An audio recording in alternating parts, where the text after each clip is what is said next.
তিন রকমের ধর্মের লোক বেশি আছে, খ্রিস্টান, ইসলাম আর হিন্দু। 100 জন খ্রিস্টানকে যদি একই প্রশ্ন করে তোদের ভগবানকে, একবারই বলবে আমাদের ভগবান ঈসা মসীহ, যিশু খ্রাইস্ট।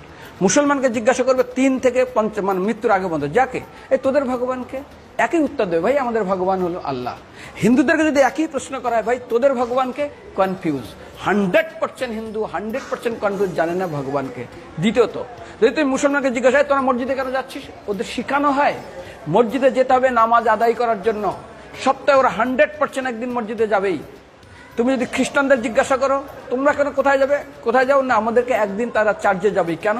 ঈশ্বরের প্রার্থনা করার জন্য, ওদের শিখানো হয় জন্মের থেকে, এটা সংস্কার। আর হিন্দুদের যদি জিজ্ঞাসা করে তোমরা মন্দিরে কেন যাচ্ছ, হ্যাঁ আমার ছেলের বিয়ে হচ্ছে না, আমার মেয়ের বাচ্চা হচ্ছে না, আমার বাবা হসপিটালে আছে, কালকের আমার মামলার ডেট আছে, আমার ব্যবসা খুব খারাপ, আমার শরীর খুব খারাপ।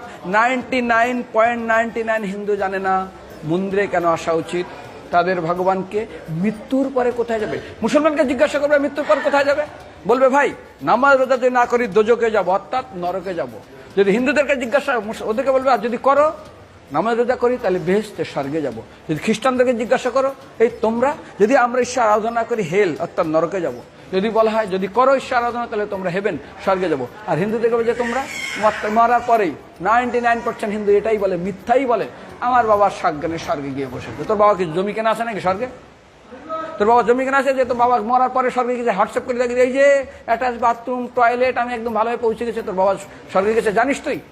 আরে মৃত্যুর আগে এত কষ্ট পায়, এত কিছু করে, মারার পরে আমার বাবা স্বর্গে গেছে।